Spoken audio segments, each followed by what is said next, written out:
the end, and then it's over. So I'm okay with it. I like it. I'm done. All right. Should we review it? What do you think? Yeah, let's do it. And so, where's my intro? I don't know where all my stuff is. All right, here we go. Let's go. I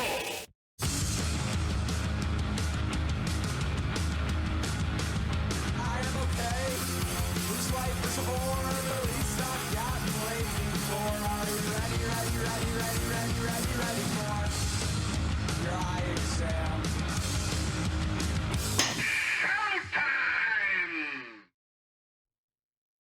All right, we're talking Godzilla. It's released by Stern in 2021. It's designed by Keith Elwin with art by Zombie Yeti, software by Brett Rubin, Mike Kizovat, and Rick Nagel, and sound by Jerry Thompson. The pricing, is this current pricing or launch pricing? Launch, I believe. I think I pulled that from. Let me go to Stern's website. This is my fault, guys. It did okay though overall, right, Kevin? Yeah, so we have it at $69 for the Pro, $9,000 for the Premium. Did everything increase? All the games, not just yeah, and they're talking. There's going to be another price increase in January. Holy really? Yeah, I think like a $700 price increase or something like that. To everything? Yeah. So premium's gonna be over 10. It's just under 10. I think is what it's gonna be. $89.99 is what Stern says. This is on Stern's website for the premium, which is less than Bond Premium, and the Bond Premium's pretty much $9,700. Yeah, so that's where you're gonna have $9,700 for your premium on Godzilla. On these older games, these games. Gotcha. Oh, so the other games are going to catch up to Bond levels. Got it. Right. So they're not going to jack up Bond again in January. No. Yeah, so like the older games are going to go up. So all right, get one now if you can find it. Yeah. So seriously, get one now. Yeah. Are you buying one? I haven't announced it yet. Okay, but I am getting one. Yes. So that was one of the we didn't talk game room updates for me, but Avengers is going bye because. I'm getting the game that I wanted to get in the first place, and that was Godzilla. I was able to track down a premium at MSRP with no shipping, so I was like, let's go. So Patrick's going to buy Avengers, and James is going to buy Patrick's GNR, and James is going to pick it up and drop it off, and I'm just going to sit here, and he's going to leave me money and take my game. It's going to be great. But I'm getting a Godzilla premium. It's the 2021 game from Keith Elwin. Let's start off talking about the art by Zombie Yeti. Why don't you do the honors, because you have one of these sitting in your game room. Yeah, I mean the art's absolutely beautiful, as Zombie Yeti always delivers on art. I always kind of say this, like, I'm not for a busy art style, and that's kind of Zombie Yeti. He's pretty busy on his art. It's fantastic. It's beautiful, but I think sometimes on pinball machines less can be more because sometimes they help shape the shots or show you the shots. But I think on this game it's a little more. He does a better job of kind of outlining the shots. I don't know if you agree with me, Kevin, on that. I think, and it's not like I went back and looked at his other games, but I think this is like kind of perfect in terms of getting all his quality and detail, but also having kind of like clearly defined shot lines in many ways. Yeah, I agree. I think Deadpool was the game that he like went the craziest on as far as like just loading it with art, which I love, but it's also, I can see your point where it's like you kind of need, it's harder to track the ball when there's so much going on, right? And especially on something like Deadpool where it's so red, like everything's red. Even the lighting is red out of the box. So something like this does a better job of kind of defining it while also having his awesome art everywhere, and it looks great. And This is like the epitome of a great pinball art package in my opinion. I agree. So I mean, like, again, like I've always liked Zombie Yeti, like in terms of what he creates. I don't always think that they fit well in a pinball machine. But I think this is like, maybe he recognized that or whatever, but this is perfect. This is like, I can't imagine the art being any better. It's everything you want. It's got the defined lines, but also you hardly lost out on any like detail, right? Like it's perfect. Yep, exactly. So what do you think about? Never mind, I'm not gonna say it. What, the Godzilla looking like a watermelon? No, Martha pointed out on the stream. Oh, the other thing that we talked about on the backlash. Yeah, we won't. We don't do backlash. Okay. So. But can I say my favorite art detail is the pop a carpet in the building. That's Oh, incredible. yeah. I love it. On I the love premium little and details LE like that. only. They don't get it on the Pro. Well, that's why I had to get the premium because Oh, yeah. Yeah, and this I is needed the spoiler pop alert. carpet. Like, I'm reviewing this from the premium perspective. And look, I'm not like, sometimes Pro's a great version. This is like one of the best games ever made. This is you get the premium on this game. You just do. You got to like donate blood, whatever. Like this game's too good not to get the premium. We're gonna talk about that more later on, but I just feel like it has to be said. I can't wait sometimes to the end of the podcast. I just like to put the shit up front. But yeah, get the premium. Yeah, so here's the premium playfield. Yeah, it looks great. I mean, like I don't think there's one cabinet that I like more than the other. I think they're all really great, just in different ways. There's not usually in these 3 art packages there'll be one that's like, I don't love that one as much, but they're all really cool, right? Just with, I mean, Godzilla's awesome. It's monsters, and you can put different monsters in different positions, and I don't know. I think you just kind of crushed it all the way around. Yeah. Yeah. So, yeah. As far as like how I'm approaching this review, I played both models quite a bit. I think I played the Pro more. I was actually just out playing the Pro last night before the concert I went to, and yeah, I was. I like them both. I think I love the toys on the premium. Obviously, that's why I'm going for the premium LE toys. I'm going for the premium, but the Pro is just super fun as it is. Right? It's just a great game. You can't go wrong with either one. So yeah, Godzilla. But anything else why to did say you? about the art? No, I see some people in chat. They're like, I got the Pro. It's like, okay, get the game rather than not having Godzilla. Get the game. Like, I don't want to see regret on this. But why did you get the premium and not the Pro? Like, it's all the extra toys. Like, I think the building's really cool, and the bridge is awesome, and the Mecha Godzilla is cool. Like, they're all really cool. They're like the kind of toys that I like in pinball. Like, interact with the ball, do something interesting and different, right? mm-hmm. I mean, you could argue that the building's like the time expander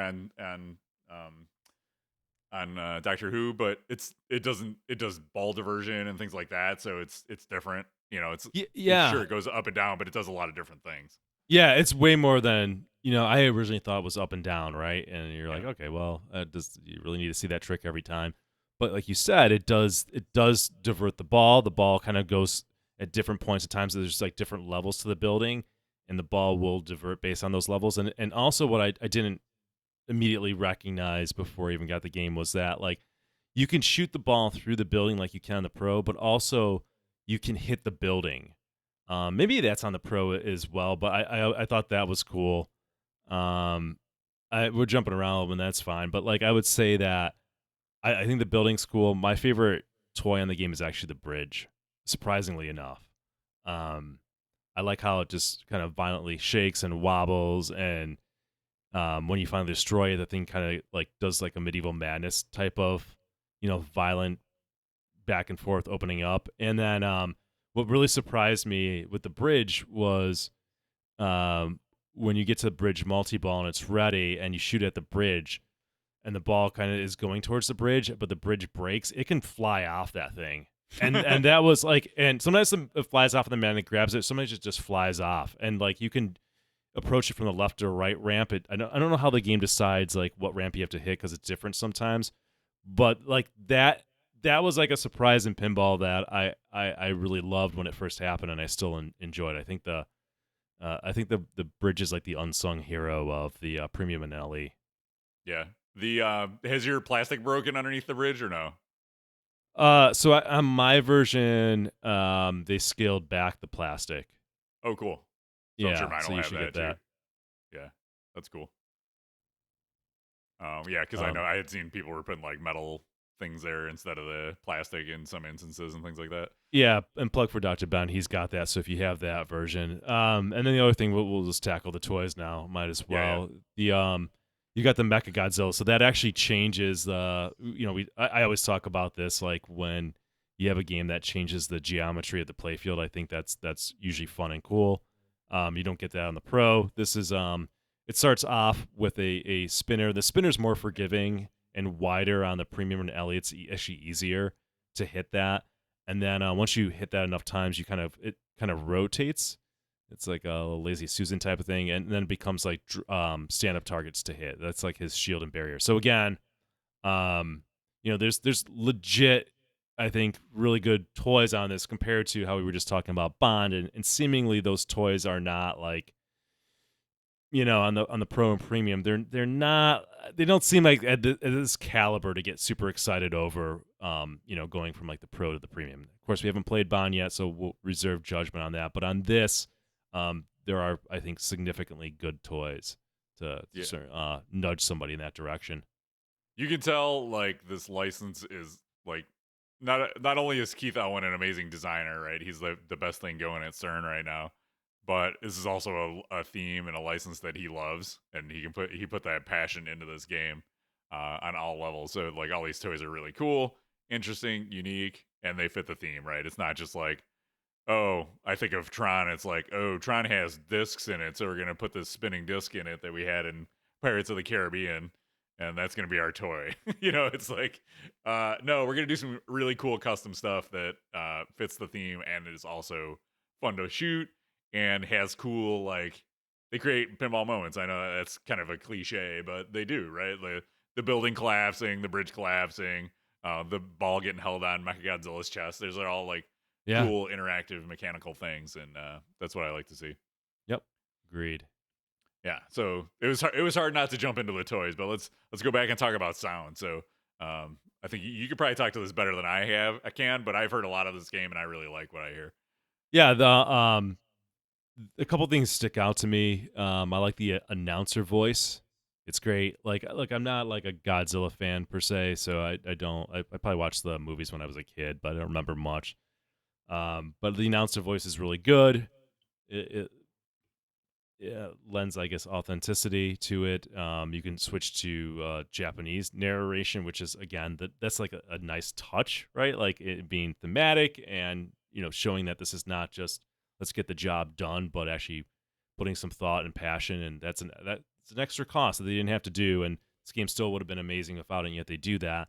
Sound effects are great. The only thing that, like, to me, I find the other voice in the game annoying. It sounds like a cross between Peter Griffin from Family Guy and Nathan Lane. It's the shoot the whamps guy. Shoot the whamps. I don't know if that's him. I'm not even going to try to do an impression.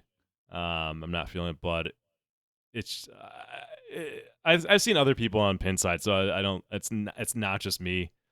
But thankfully the announcement. I think it's funny, but yeah, I can see how it might be irritating after you hear it for a while. Yeah, well, it's not just the. I don't even know if he does the ramps or whatever. I'm not. The announcer might, but you spend some time with that guy and let me know if you. All right. I'll report back after I have him in my house for a month. I'll be curious. But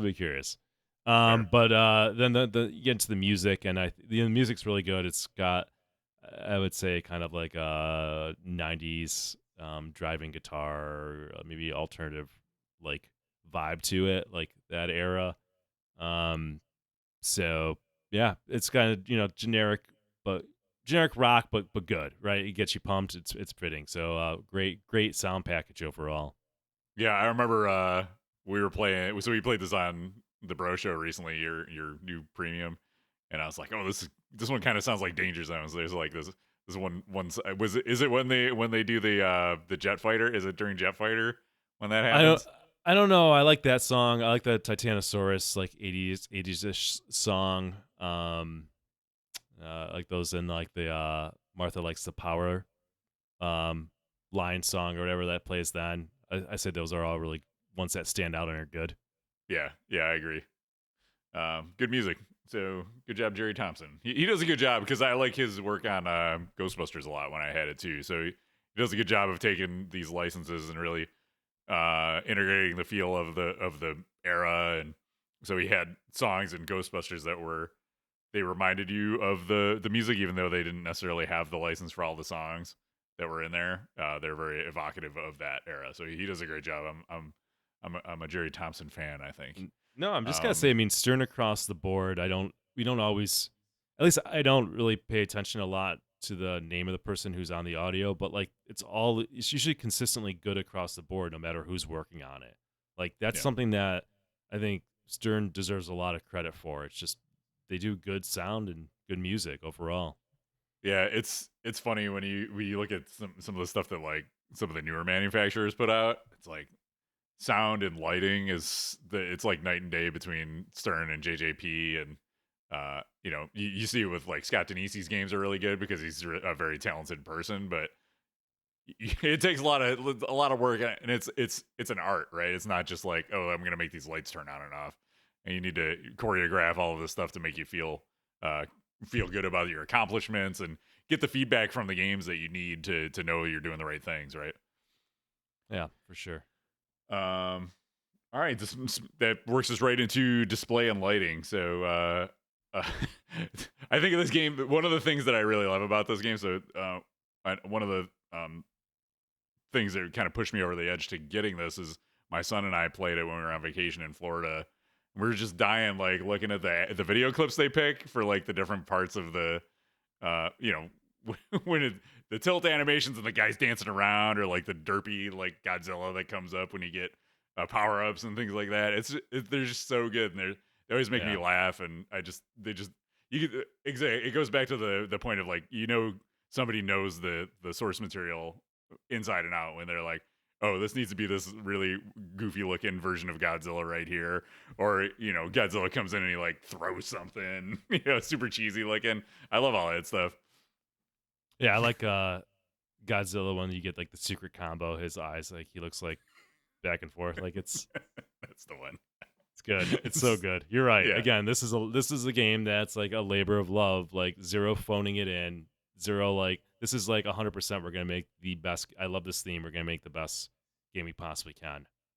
Yeah, and Godzilla is cool because it works in two ways, right? It's funny in that like goofy, campy way, but it can also be like badass. Like Godzilla's coming in, multi-ball starts, and Godzilla comes in and starts smashing the buildings down. So you get some of that too. It's like it's not just like cheesy jokes all the time. It's also like, oh, there's jet fighters and tanks, and so it kind of works on two levels, I think. Yeah, no, it captures what I think Godzilla is, right? There's campiness and cheesiness, but there's also like, it's a really cool kind of premise. Yeah, it's a great pinball theme, no doubt. And if you like the Sega one, we haven't even talked about the Sega one. The Sega made a Godzilla pinball machine in the 90s, and that's a cool game, but it's nowhere near as good as this one, right? No, none of the 90s games. Well, first of all, like, Williams kind of had more of a magic than Sega or anybody else did, but like even the best Williams games just really cannot compete with what we're doing now in pinball in terms of rules and the presentation, right, with lighting and sound. It's just we're at a different level now, and rightfully so. We're several decades ahead of that. Yeah, absolutely. Yeah, no doubt there. All right, so let's talk gameplay. I'll let you take the lead on this because you've got a lot more time in on it than I do. I've played it a lot, but yeah, I would say this is a very accessible game, and I think this is why this game is sitting at number one on Pinside. I've witnessed what happens to games that are difficult or hard or brutal. Like with the market the way it is, it's so many people coming into pinball right now. If you don't make a game that's accessible, you're going to have some trouble winning everybody over.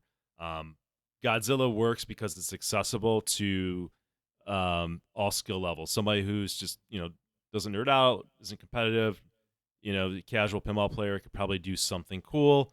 The game's got some pretty easy shots to hit, I would say. If you miss a shot, it's pretty forgiving because it's wide open. Even more casual players can certainly start stringing some shots together. A lot of the shots, like the right ramp is wide open. There's a number of shots that it just flows well. The shots are kind of naturally where you think they're going to be on the flipper.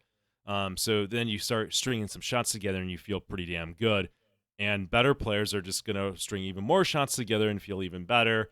I find that like I don't have to aggressively like be on edge when I play the game. Like I'm always, every shot's going to be my last kind of deal, and I've got to be ready to make a save. So it's a little more of a casual experience, but It's casual in the sense that it's forgiving, but it's a game where the ball is kind of always moving, right? You're not stopping, catching, and shooting. It's actually hard a lot of times to trap the game up on the flipper. It just wants to roll right off. It's always got a lot of momentum on it. So the thing's kind of constantly in motion, kind of moving. Thankfully, there's moments in time when, like on the premium with Mechagodzilla, the magnet will grab it and give you a chance to breathe. The super jackpot shot that's lit through shooting the building. I think it's called. What's it called? The super. What is it called? Super jackpot. I don't know. It's that. Yeah, where you have to shoot the orbit or the Yeah. loop. It Yeah, catch. Destruction jackpot. That's what it is. Thank you. And these things are like concepts like that he did on Avengers, where the Hawkeye shot, and like the Hawkeye shot like seemed cool, where we hold it and drop, and you got to hit it and time it. But that always seems super brutal to me. Like I don't think I ever hit that shot. And maybe Kevin, It's you rare. can hit it.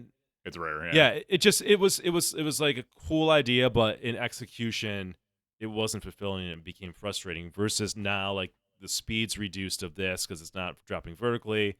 I think it's more fair. It's still challenging, and it just feels great, right? So, yeah, that's my assessment. I would say it's like a medium playing game. It's not super long. It's not like Black Knight brutal or Iron Man brutal or anything like that. It's just medium, and obviously, if you catch a wind and things are going great in your favor, then it does become longer playing. And I think the way it doles out extra balls is kind of logical, feels fair, feels right, and will keep you in the game and keep it going. Yeah, so one toy we didn't really talk about was the Magna Grab like post captive ball thing. Yeah. That's really cool. Like you don't see that anywhere in pinball. It's basically a giant magnet core, but the way they control it, like they can move the ball around in it, it can whip it up the orbit and feed your flipper, it can drop it down. And so it does all this cool stuff, and even little stuff like that is like that would be a major mech on some of these games, but that's on the premium Yeah. LE. You almost forget about it because there's so many other cool things on this game. Yeah, and that like I don't think that works as well as it can like the Magna Grab. So like the Magna Grab has like you can light it and it grabs it, and that magnet will also stop it like when you're ready for ball locks, or the destruction jackpot. So it just works as like a magnet. But the Magna Grab is supposed to, I guess, like it's supposed to kind of swing it momentum, and when you hit both flipper buttons, you can time it so it might go behind the upper left flipper. Problem Oh, is interesting. like the problem is that it doesn't throw it up the orbits like you were suggesting. At least not on mine, it never does. Okay. And it does kind of swing it a little bit, but like the way the game works, sometimes it's caught behind on animations, Mm. and there's a delay in the magnet grab. So by the time it stops losing its momentum, then it will finally drop it, and it's hard to really do what you. Granted, this is not like needed to progress in the game in any way. I think by its nature, it's supposed to be more of a rare thing, but that doesn't. I don't think that works exactly the way, in kind of theory, it should work. Okay, yeah, that makes sense. That I will say, you mentioned like waiting for animations to catch up, and I think that's like the one ding I would give this game is, man, sometimes you're just waiting around a long time for stuff to happen, and you're like, I just want to get back to playing pinball, and it's like the Godzilla multi-ball intro is cool, but I don't need to sit through it every time. Like, let me advance through this. At the end of the ball, like there's all these animations that play when your bonuses count down, and I appreciate a good bonus countdown, but it just seems excessive on this game sometimes. Yeah, it could, no doubt, it can definitely be sped up, and sometimes the animations do stack in such a way that like something you did a while ago finally catches up, and you're like, wait, what? Like, it's not instantaneous. So yeah, that's it's like a minor quip, but if you're gonna try to improve this game in some way, like it could be sped up at times. Yeah, I also can appreciate getting a break, but maybe just not quite not quite that long. Yeah, let's get back to it. The other thing, gameplay wise, I want to mention, you talk about how it can be hard to trap up. I also feel like we were talking about this last night when we were playing the pro. The shots are easier to make when you're shooting them on the fly, like the scoop by the saucer. It's almost impossible to hit from a trap. But if you're shooting it on the fly, like I hit it most of the time when I'm shooting it on the fly. Same with even the left orbit, the left ramp. I was shooting that way better on the fly. Oh, okay. Yeah, Interesting. maybe it's just me and my gameplay style, but Yeah, I didn't notice. I mean, I don't. Maybe it's your gameplay style and familiarity with the game. I mean, it's a testament to how well it flows, right? Yeah. I guess I don't necessarily have that problem. I think one thing that as we're talking about this, so this game has like a number of skill shots, which is cool. Like Yeah. a number of ways to do skill shots. The problem is, um, some games like mine, and I'm reading on the forums, it seems like the plunge is not clean. So the one that we have Okay. on Yeah. Yeah. location, Kevin at Masuda Chow's, like plunge is perfect. All Mhm. right, my game it's not perfect. And like, there's nothing I can seemingly do to make. I can move the playfield around a little bit. It looks like it's lined up on the ball. I've got my pitch level right. Like it's just like nothing I can do to get it feeling as good as the one at Masuda Chow's. And like that becomes a problem in the sense that like they've programmed in these cool skill shots, but it becomes more of a luck fest. I feel like I just really have like zero control. When I release that thing, I have no idea what the ball's going to do. I've at best a general idea of what it might do. Um, and I don't know if that was just like it's designed in a way that it's just there's like no wiggle room for variations in manufacturing, right? That's Mhm. sure when they design it's fine, but then you start manufacturing, there's like little variations, and that's enough. And it doesn't seem like there's an easy way to just get it as good as it can be. Because like I said, I played the game with Suda Childs, and it's perfect. It's not just like it's pretty good. It's like feels great. Yeah, I agree. Yeah, because I was playing it last night, and you can get the short one easy, the shoot around shot. Yeah, so I can see how that would be frustrating if it's not working well on your game. So to anybody listening who's having that problem, I haven't spent a ton of time on it. Number one, something weird, like Stern had like a playfield like stabilizer, kind of like from shifting left to right, and I guess they removed that. Hmm. They were saying in chats, and allegedly they removed that because their new cabinet design doesn't need it anymore. Well, that doesn't make any sense. I can move that cabinet left and right with like ease. Like it's got a lot of play in it, so I'll move it and I'll get it centered on the plunger, which is nice. At least I don't have to move the plunger around and play it with it that way. But the other thing that I did that might have made it a little bit better is like the screw on the ramp in the shooter lane. Somebody said they loosened theirs a little bit and it helped, and I loosened mine a little bit and it might have made it like a little bit better. It's still not where it needs to be, but hopefully that helps Yeah. somebody. Yeah, well, yeah, like you said, these little tolerances in manufacturing can make a big difference, especially on like a precision shot like that. And you saw it with Keith Lake's those quick turnaround loops. That's what's in the back left orbit Yeah. shot. It like kicks it up that. So you got to get a really good shot to get it up there. And if like on Jurassic Park, some of the screws were sticking out a little bit, or it wasn't like assembled quite right, and that can like make that shot a brick fest if it's not in there right. Yeah, I mean, overall, I love that this is an original layout. You get tons of points for that. Not only an original layout, it's a original layout that plays great. Yep. Feels great to shoot. It's very satisfying. That upper. Who doesn't like the upper left loops? Like we see in a lot of these games now, where you can just do that repeatable loops. It rewards you for doing so. It's really good stuff. I like the left orbit shot. That's really a ramp that goes around. So yeah, I mean, it's just nice. It's refreshing to play a game that isn't like another game. Yeah, and it's easy to make a different playfield that's very bad. See, Yeah. spooky. That's why But- there's a risk. That's why there's the risk to it.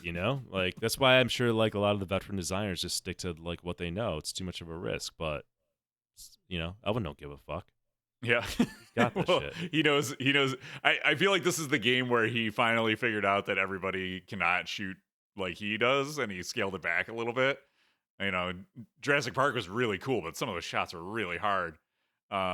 And even on Avengers, some of the shots, even the right orbit, I almost never shoot it because it's just in a weird spot.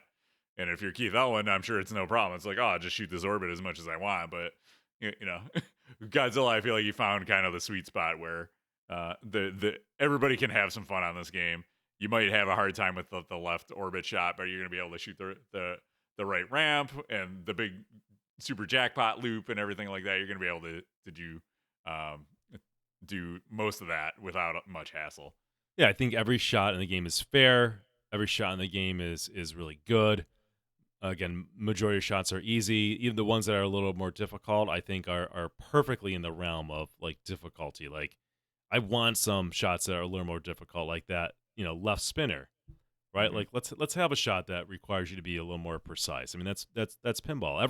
Every shot in Mandalorian you need to be precise. Like that game is like every shot Mhm. is precision. And again, like having shots that require precision are difficult makes a game more exciting because you're on your edge of seat of, oh my god, I could lose the ball. Like this is failure's looming, and then you make it and you feel satisfying. When you have shots that are really easy, that's fun, but also it takes away some of the drama. So I think overall it's a good blend. And overall, the shots are easy, satisfying, and accessible, but there are some ones that you're threading the needle a little bit, and I think that's great. For sure, yeah. I was joking that Ebera is the mode where you shoot the center spinner a bunch, you shoot the right spinner a bunch, and then you hopefully can shoot the far left spinner. So Yeah. most of the time you're hitting that flipper instead. Usually one shot to that, you're good though. Yeah. Mercifully, Yeah, Ibera. the rules are good That's in that it. way. Yeah. Let's talk some more about the rules since we're starting to get into rules. What do you think about the rules on Godzilla? So I can't fault it anyway, man. The rules seem great. Like, I love the option of choosing the battle modes and then how it opens up later on and being able to choose what city. So you can play the game a little differently every time. There probably is like a optimal path to victory, but I mix it up. I play differently. I like how you can stay in a city and just try to build up and do like, like there is like selecting a mode, and the mode is essentially fighting doing a battle against a monster. But you're also, when you're not in a mode, you're playing through the game in a way, or in like a scoring sense. So I guess I would say never really thought of this. I guess like there is modes, and the modes are the monsters, and you play through the monsters to kind of progress through the game, but you don't have to be in a mode to like score necessarily, which is cool, right? Like usually games are either like, oh, it's going to be a mode based game, or it's kind of like an open ended scoring game. Like I don't know, maybe you can consider Metallica like an open end. There's not modes in Metallica, right? It's kind of open ended Right. scoring. Yeah. So like in this, there's kind of both, which is the best of both worlds. So I like being able to have some decisions. I like not a strictly linear game. And again, I think he improves upon other things he's done. So, and maybe the credit goes to the person who did the rules, but like on Avengers, there's that cool concept with Doctor Strange, and you get X amount of flips, right? Yeah. Like that's cool the first time, but then I kind of find it annoying and boring. Like the more I've played it, it kind of wore off on me. But on this one, they have, I think it's Terror of Mechagodzilla. They do that, but they do that via like a multi-ball, which makes it a little more interesting because you're naturally going to flip a little bit more. It's a little more exciting. And then you sort of don't fail on that. Then it just becomes like an open-ended multi-ball, and like how you've done in each round is the value of the shots. So again, like I see that the good core idea, in Avengers, but I see it kind of perfected in Godzilla. Yeah.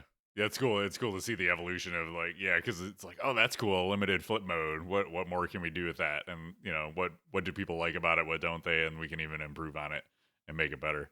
That's talking about rules. Like they just got to 1.0, and it felt like every time a code update came out for this, there was some awesome new feature. Like there would be rules and like bug fixes and things like that, but they're always adding so much more to this game, and that was another thing that kind of pushed me over the edge to buying one. Is like there's so much to do in it. There's all these cool modes. There's all this stuff to accomplish. You're gonna be enjoying this game for a while. Yeah, so Blueberry Johnson, I'll give him a shout out because he's our man on the street. Usually, it's good stuff in the forums. He says, I don't know. There are a bunch of tough shots on Godzilla. Left spinner and scoop are tough. So yeah, we didn't. I don't think we talked about the scoop a lot. The scoop is the tough shot on the game, I would say. Yeah. My percentage on hitting it's maybe like almost like 50%, and Mhm. it's got a pop upper there, and I like that. I like that. I mean, like, I don't want the scoop to be super easy. That's where you start a mode. That's where you get the upgrades. And it's fine. The left spinner is a tough shot, like I said earlier, but you can also like pretty much ignore it for a lot of the game. You don't have to hit that tough shot to progress through most of the game. So, anyways, Yeah. That's thanks one for stopping thing. by, Like, man. I appreciate seeing you in chat. Yeah, the pop bumper there is not as brutal as you think it might be. It doesn't destroy you. Like you're like, Yeah. oh man, it's right by that outlane. And it's cool. It's a nice it's a pop bumper at a different spot. It's a different way to think of the pop bumper, right? Like rather than let's put this game's gotta have 3 pop bumpers, let's put them in the back right corner. It's so You know, boring, dude. like yeah, it is. Like, let's try it down there. It makes sense. And now it's a saucer. And by the way, shout out to some of the modders. So shout out to Chrome Candy. Highly recommend his mods for this game. And then Leor's UFO threw that bad boy in there. So yeah, I'm usually traditionally not a big mod guy, but I've been going crazy with some mods on this game because I think there's really high quality mods and yeah, I kind of want to make this game a real world under glass as much as possible and perfect this thing. Are you getting plastic trees or no? I've not seen the plastic trees. I see. I'm doing that kaiju Oh, that one's mod cool, sign. Yeah. And believe me, we'll be showing that off when I get it. Yeah. So it Yep. replaces this little sign right here. The Yeah. battle sign, right? Yeah. Yep. What else? And I did powder coat Oh yeah. the game. It's Martha's game, by the way. God bless her. She's got some good games. She got good taste. We'll talk more about powder coating because I want to get Pinball Refinery on here to talk about like we'll continue my story from the summer, lessons learned. But highly shout out to Pinball Refinery who did a fantastic job on powder coating. It's the only place I'm going to from now on. And to answer Blueberry Johnson's question, yes, we did the non-manufacturer updates already. So you'll have to rewind the VOD if you want to check it out, or wait for the podcast to come up. It'll be up on there. Yeah, that was one of the things, like talking about mods. So I started. I didn't really pay attention to the mods. I had seen some of that, but not being an owner, you don't pay as much attention. But there's just so many to go through, and it's like, man, there's like 6 different pop bumper mods, and there's ones with different like light up boards, and I like the one from Hooked on Pinball that's coming out. It's all chrome. It looks really cool. So, man, tough decisions. I know. I was talking to Patrick. He said he's getting a different one. He's getting the one with the breakout board and the different light show and stuff. So it's like, all right, I'll check out his. I'll check out. Dude, yours, he's not and- messing around. Yeah. No, he's not. Yeah. Yeah. You should throw a pinwoofer in yours. Is it? Did you put one in yours or no? No, I just I put the pin woofer that I got into Rush because I go Oh. music pins first. But if you get your hands on one, I think this is a good game to put it on Yeah. because the music and sounds good. And again, Godzilla's like the keeper, right? Like that's the one we can you don't mess around with. Yep. It's cool. So what else we got? We got we talked about rules and lastability. I mean, I think this game is a keeper. Yeah, it's solely a keeper. I think this is a game that very easy to recommend. This is going to be a huge seller for years to come, rightfully so. I'm not beating it yet. I've not gotten super close to beating it, which is fine. Like the worst thing I can do is beat a game. I sometimes wonder if subconsciously I hold back because once a game gets beat, then it's kind of sucks. But yeah, I think lastability is great. I think there's a lot of content here. It's just a lot of fun. Yeah. I can see it being a long-term keeper. Like I said, every code update that came out, they're adding tons of new features and stuff to it. So, yeah, it might be a more forgiving layout, not quite as brutal. Like you're saying, shots are further back, so you can have a better shot at saving your ball a lot of the times. But as long as the game fits the rule set fits the layout, then it's a good match. And I think that's exactly what you have here. Totally. All right, what do you give it, Kev?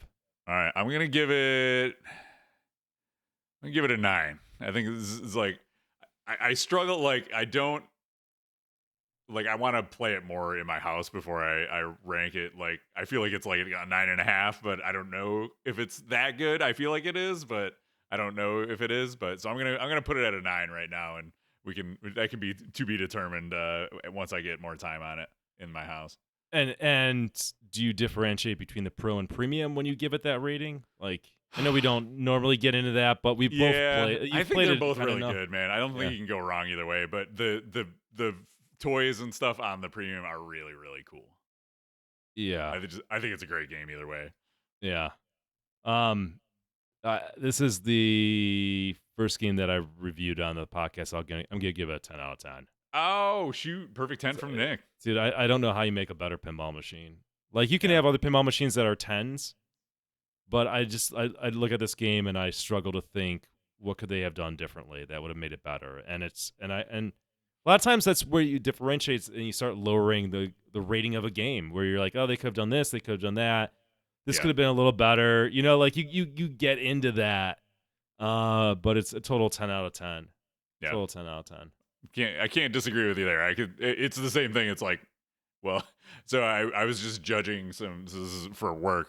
I judge award entries for other chapters of this PR group that I'm in, and I had one entry was like, I was going through the rubric. I'm like, well, they did that, they did that, they did that, and I'm a tough grader, man. If I find points to take off, I will take them off. I couldn't find. I was giving him 100, and I was like, you did it, man. Like, good job. So I can definitely see this being that kind of game. Well, yeah. Good on you for getting the game. I mean, look.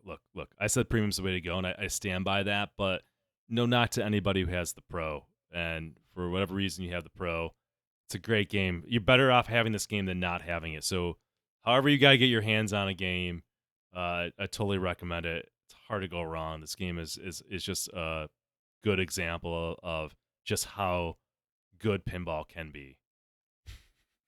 Awesome. And to Blake's point, how's the chipping and pooling on your Godzilla? I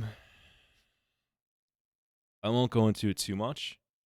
Okay. Because there's a case going on. My distributor is helping me. Okay. But I will say this, and this is disconcerting on the quality end of things. So whenever I get a game, I always take a piece of clear vinyl, which I prefer over Mylar. It's a little thinner. And I put it in the shooter lane. Like, I don't do a Cliffy in the shooter lane. You can always put Cliffies later on, right? Like, Cliffies cover it up completely. And even with like 100, 150 plays, it has chipped through and worn away the wood there.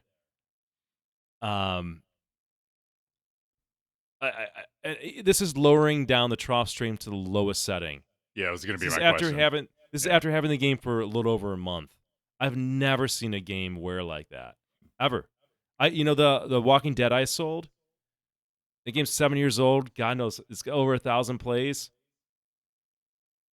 There's no wear on the shooter lane. The Rush looks fine. Led Zeppelin, which I've played God knows how many hours and plays over the last year, looks great. So that's really concerning, especially on a game where a lot of us are like, this game's a keeper. I don't know what to make of it. It's really weird and really bad. And it also tried to burn down your house, but the game itself is really good. Yeah.